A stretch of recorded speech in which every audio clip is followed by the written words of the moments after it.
Hello. Today I would like to read to you from On the Banks of Plum Creek by Laura Ingalls Wilder. Today's chapter is chapter 30, Going to Town. How they hurried and scurried then. They dressed in their winter best, bundled up in coats and shawls, and climbed into the wagon. The sun shone bright, and the frosty air nipped their noses. Sleet sparkled on the frozen hard ground. Pa was on the wagon seat, with Ma and Carrie snug beside him. Laura and Mary wrapped their shawls around each other and snuggled together on their blanket in the bottom of the wagon. Jack sat on the doorstep and watched them go.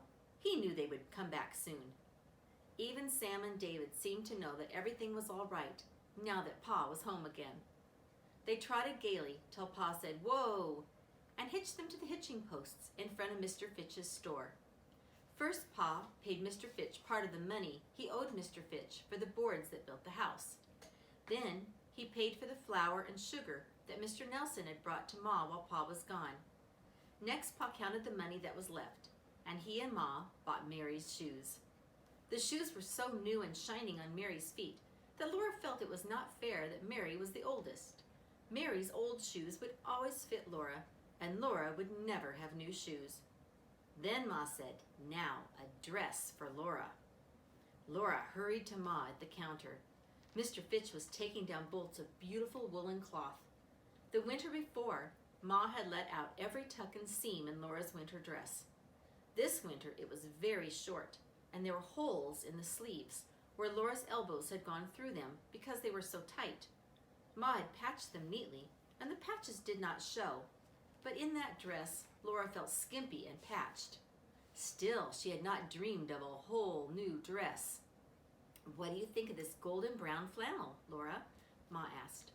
Laura could not speak. Mr. Fitch said, "I guarantee it will wear well." Ma laid some narrow red braid across the golden brown, saying, "I think 3 rows of this braid around the neckband and the cuffs and the waistband. What do you think, Laura? Would that be pretty?" "Oh, yes, Ma," Laura said. She looked up, and her eyes and Pa's bright blue eyes danced together. "Get it, Caroline," said Pa. Mr. Fitch measured off the beautiful golden brown flannel and the red braid. Then Mary must have a new dress, but she did not like anything there. So they all crossed the street to Mr. Olson's store. There they found dark blue flannel and narrow gilt braid, which was just what Mary wanted. Mary and Laura were admiring it while Mr. Olson measured, when Nellie Olson came in. She was wearing a little fur shoulder cape. "Hello," she said, and she sniffed at the blue flannel. She said it was all right for country folks. Then she turned to show off her fur and said, "See what I got?" They looked at it, and Nellie asked, "Don't you wish you had a fur cape, Laura? But your pa couldn't buy you one. Your pa's not a storekeeper." Laura dared not slap Nellie. She was so angry that she could not speak. She did turn her back, and Nellie went away laughing. Ma was buying warm cloth to make a cloak for Carrie. Pa was buying navy beans and flour and cornmeal and salt and sugar and tea. Then he must get the kerosene can filled and stop at the post office. It was afternoon and growing colder before they left town, so Pa hurried Sam and David, and they trotted swiftly all the way home. After the dinner dishes were washed and put away, Ma opened the bundles, and they all enjoyed looking at their fill at the pretty dress goods.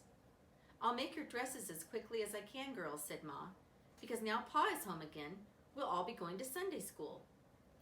"Where's that gray chalice you got for yourself, Caroline?" Pa asked her. Ma flushed pink, and her head bowed, while Pa looked at her.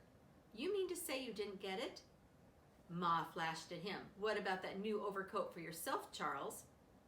Pa looked uncomfortable. "I know, Caroline," he said, "but there won't be any crops next year when those grasshopper eggs hatch. And it's a long time till I can maybe get some work, next harvest. My old coat is good enough." "That's just what I thought," said Ma, smiling at him. After supper, when night and lamplight came, Pa took his fiddle out of the box and tuned it lovingly. "I have missed this," he said, looking around at them all. Then he began to play. He played "When Johnny Comes Marching Home."